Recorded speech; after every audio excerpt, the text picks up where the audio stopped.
Chapter 4 The Bonfire Pudding. When my sister was a little girl, she didn't like bonfire night and fireworks. She didn't like them at all. I liked them very much, and so did my sister's friend Harry, but she didn't. She wouldn't even look out of the window on bonfire night. She would say, "It's burning and banging, and I don't like it." So on bonfire nights, Mother stayed home with her while our father took me out to let the fireworks off.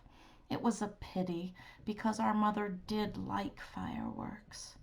Well, now, one day just before the 5th of November, which is what Bonfire Night Day is called, our mother took us round to our grandmother's house to pay a visit. And Mother told Granny all about my little sister not liking fireworks. She said, "It's such a pity, because this year the fireworks are going to be very grand. There is going to be a big bonfire on the common, and everyone is going there to let off fireworks." She said, "There is going to be a grand opening with the mayor and a band on a lorry." Our mother said, "I am sure she would like it. She likes music."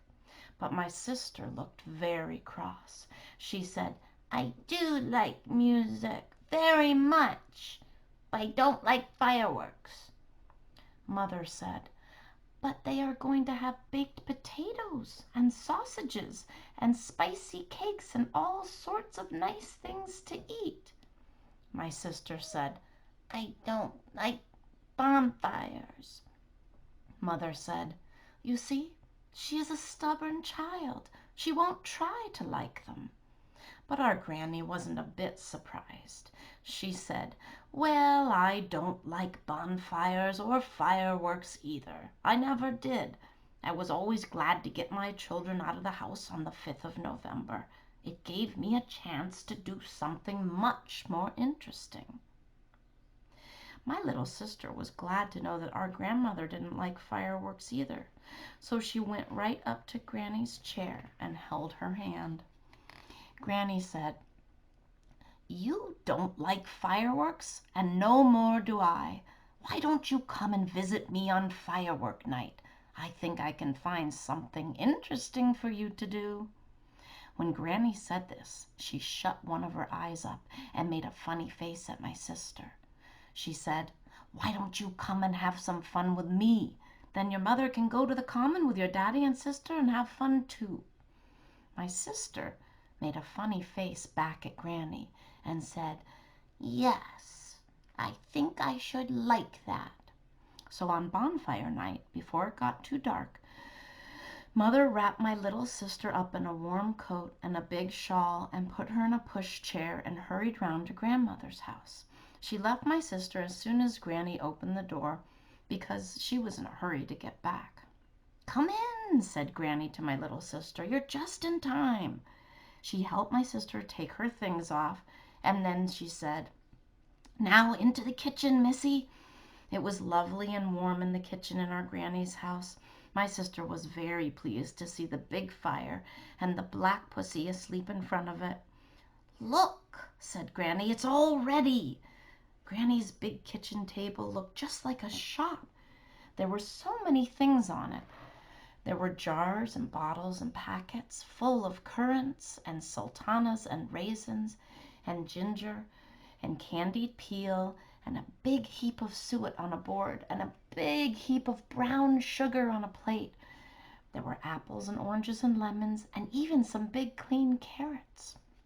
There was a big brown bowl standing on a chair that had a big wooden spoon in it. And on the draining board were lots of white basins. Can you guess? My sister couldn't. She didn't know what all this stuff was for. So Granny said, "We are going to make the family Christmas puddings.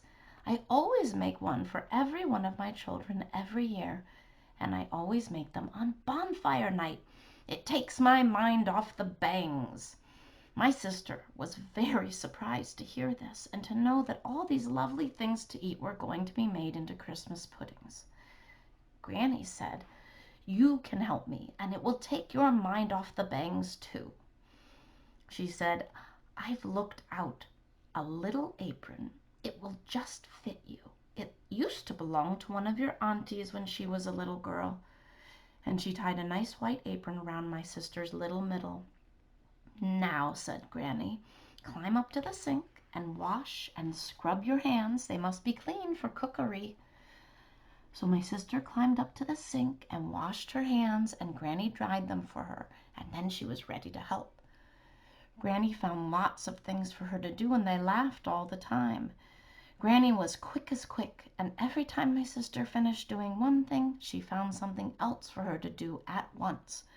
Granny poured all the currants out onto the table, and my sister looked to see if there were any stalky bits left in them. When she had done that, Granny told her to take the almonds out of the water and pop them out of their brown skins. That was a lovely thing to do. When my sister popped an almond into her mouth, Granny only laughed and said, "I'll have one as well." Granny chopped the suet, then the almonds and the ginger, while my sister put the currants and sultanas and things into the big brown bowl for her. It was quite a hard job because she had to climb up and down so much, but she did it, and she didn't spill anything either. Granny was pleased. Grandmother chopped the candied peel, and because my sister was so good and helpful, she gave her one of the lovely sugary candied peel middles to suck. While Granny crumbled bread and chopped apples and carrots, she let my sister press the oranges and lemons in the squeezer. All the time they chattered and laughed and never thought about bonfire night. They never noticed the bangs. Once the black pussy jumped out of the chair and ran and hid himself under the dresser. But they were laughing so much they didn't even notice. At the very end, Granny broke a lot of eggs into a basin. Then she held the mixer while my sister turned the handle to beat them up. And sometimes, while they were working, Granny would make a funny face at my sister and eat a sultana. And sometimes my sister would make a funny face at Granny and eat a raisin. When all the things had been put into the brown bowl, Granny began to mix and mix with the big spoon. She gave my sister a little wooden spoon so that she could mix too.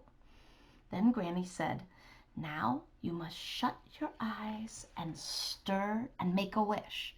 You always wish on the Christmas pudding mixture." And my sister did. She shut her eyes and turned her spoon round and round. Then Granny shut her eyes and wished. My sister said, "I wished I could come and help you next bonfire night, Granny." And Granny said, "Well, Missy, that is just what I wished too."